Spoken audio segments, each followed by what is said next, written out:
बिस्मिल्लाहिर्रहमानिर्रहीम। अस्सलामुअलैकुम जी, क्या हाल चाल है आपके। उम्मीद करती हूँ आप सब खैरियत से होंगे। अल्हम्दुलिल्लाह मैं भी ठीक हूँ। तो आज जो मज़ेदार सी रेसिपी मैं आपके लिए लेके आई हूँ वो है आलू कीमा, जो बहुत ही मज़े का बनता है और बहुत आसानी से तैयार हो जाता है।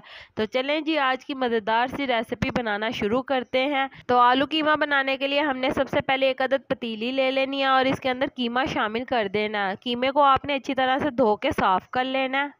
यहाँ पे मैंने मटन कीमा इस्तेमाल किया, आप इसकी जगह चिकन का या फिर बीफ का कीमा भी इस्तेमाल कर सकते हैं। तो इसके बाद आपने इसके अंदर 2 गिलास पानी शामिल कर देना और इसे अच्छी तरह से आपने मिक्स कर लेना है। तो अब इसके अंदर प्याज शामिल कर देना है। प्याज यहाँ पे मैंने 2 अदद बड़े साइज़ का लिया था और टमाटर यहाँ पे 2 अदद बड़े साइज़ के, और हरी मिर्चें 10 से 15 अदद हैं। और साथ में नमक, मिर्च और हल्दी इसके अंदर शामिल कर दिया। मिर्च यहाँ पे मैंने 2 चम्मच शामिल किए हैं, हल्दी यहाँ पे आधा चम्मच और नमक यहाँ पे हस्बे ज़रूरत लिया गया है। ये तमाम मसाले शामिल करने के बाद आपने इसे अच्छी तरह से मिक्स कर लेना है। मिक्स करने के बाद इसके ऊपर आपने ढक्कन रख के इसे पकने के लिए छोड़ देना है। तो यहाँ पे ये कीमा हमारा अच्छी तरह से गल चुका है, जैसा कि आप देख सकते हैं। तो अब हम इसके अंदर आलू शामिल करेंगे। आलू मैंने यहाँ पे 4 अदद लिए थे दरमियानी साइज़ के, और नॉर्मल साइज़ के टुकड़ों में मैंने इसे काट लिया है।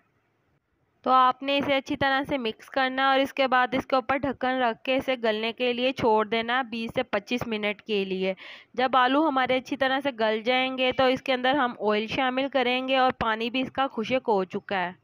तो चलें जी, जैसा कि आप देख सकते हैं आलू हमारे अच्छी तरह से गल चुके हैं। तो हम इसके अंदर शामिल करेंगे ऑयल, 1 प्याली।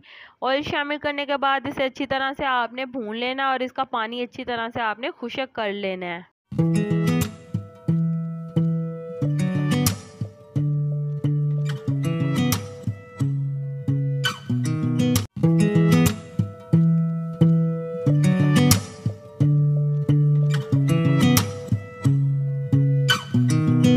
तो जी, जैसा कि आप देख सकते हैं हमारा आलू कीमा मज़ेदार सा तैयार हो गया और इसने ऑयल छोड़ दिया है। तो हम इसके अंदर शामिल करेंगे हरा धनिया, हस्बे ज़रूरत गरम मसाला 1 चम्मच, हरी मिर्चें 4 अदद साबुत। तो उम्मीद करती हूँ मेरे प्यारे प्यारे व्यूवर्स को मेरी आज की रेसिपी पसंद आई होगी। अगर पसंद आई है तो मेरी वीडियो को लाइक कर दें और मेरे चैनल को सब्सक्राइब कर दें, ताकि आपको तमाम आने वाली वीडियो का नोटिफिकेशन बर वक्त मिल सके। और इसे शेयर करें अपने फ्रेंड्स एंड फैमिली मेम्बर्स के साथ। अल्लाह ताला आपको बहुत सारी खुशियां अता करे, आपके रिज़्क़ में ढेरों ढेर बरकत अता करे, आपको मक्कातुल मुकर्रमा और मदीनातुल मुनव्वरा की हाज़िरी नसीब करे। आमीन सुम्मा आमीन। तो मुझे भी अपनी दुआओं में याद रखिएगा। मिलते हैं आपसे एक और मज़ेदार रेसिपी के साथ एक और नई वीडियो में। तब तक के लिए मुझे दीजिए इजाज़त। अल्लाह हाफिज़।